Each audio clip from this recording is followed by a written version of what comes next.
92.7 big FM पर आप सुन रहे हैं कुछ पन्ने जिंदगी के। मेरे आज के मेहमान हर्षा भोगले और मेरे साथ मधुरिमा निगम के साथ कुछ पन्ने जिंदगी के।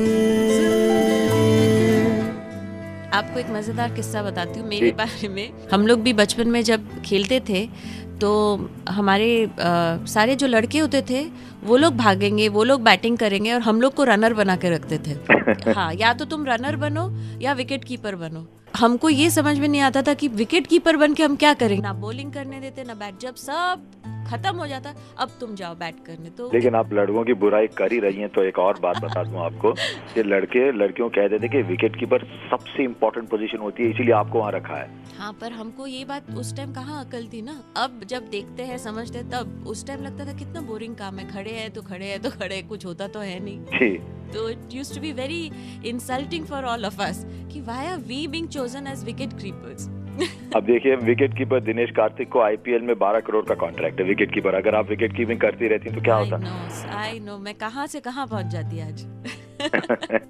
पर आपको क्रिकेट खेलने का शौक था तो वहाँ से आपने कमेंट्री का शौक कैसे पैदा किया? क्रिकेट खेलता था मैं, अच्छा खासा खेलता था, बहुत अच्छा नहीं, लेकिन खेल लेता था मैं अपनी यूनिवर्सिटी टीम में था।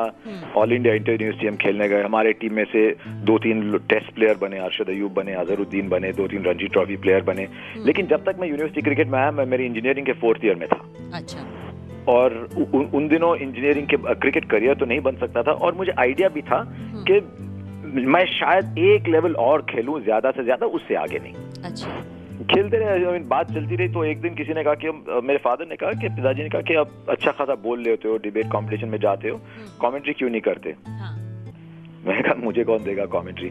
पर उन दिनों हैदराबाद में सब एक दूसरे को पहचानते थे।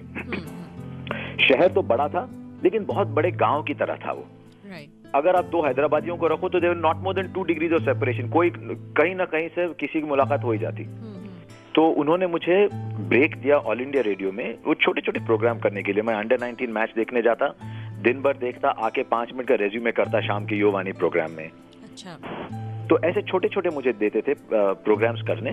और फिर उन्होंने ऑडिशन की मेरी, और उस ऑडिशन को एक लाहौर से आए थे स्टेशन डायरेक्टर थे, माइग्रेशन के बाद इंडिया आए थे। तो उनसे हमारी मुलाकात हो गई। ऑल इंडिया रेडियो के जो स्टेशन डायरेक्टर थे वो भी किसी के पहचान थी।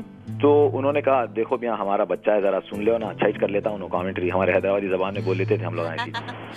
उन्होंने सुनी और उन्होंने कहा जी ये लड़का तो ठीक ठाक कर लेता है कमेंट्री।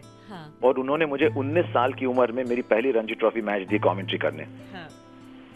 तो आज कौन देगा 19 साल के लड़के को इतना बड़ा मौका? पूछना चाहूंगी आपसे, वो जो पहला एक मौका होता है, that feeling, how was it? What did you feel like जब आप वहाँ बैठे कमेंट्री बॉक्स में और सामने इतना बड़ा मैदान है, इतने सारे लोग खेल रहे हैं, आपके दिमाग में क्या क्या चीजें चल रही थी? Were you nervous? मधुमा जी, एक फायदा होता है छोटी उम्र में ब्रेक मिलने का, क्योंकि डर क्या होता है इसका अब तक एहसास नहीं हुआ होता हमको। तो मैंने ये सोचा नहीं था कि मुझे कितना बड़ा चांस मिल रहा है। क्या मैं अगर गलती करूं तो?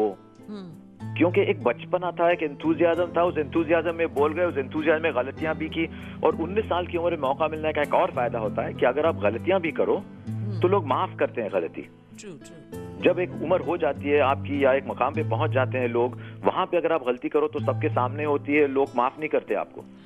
तो मैंने 19, 20, 21 साल की उम्र में बहुत गलतियां की, जानबूझ के नहीं, गलतियां हो जाती हैं।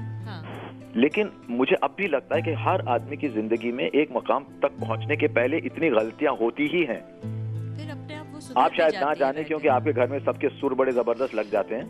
नहीं, ऐसी बात नहीं, सबके थोड़ी बहुत इधर उधर तो गलतियां होती हैं। हाँ, लेकिन अगर आप गलतियां छोटी उम्र में करो तो जब आप लोगों की आंखों के सामने आ जाते हो तब तक बहुत सारी गलतियां हो चुकी होती हैं। तो ये मुझे फायदा हुआ, हैदराबाद का बहुत बहुत ज्यादा मुझे फायदा हुआ। आगे और भी तो सुनते रहिए कुछ पन्ने जिंदगी की with Madhurima Nigam, only on 92.7 big FM. गाने जो हिट थे हिट रहेंगे। कुछ पन्ने जिंदगी के।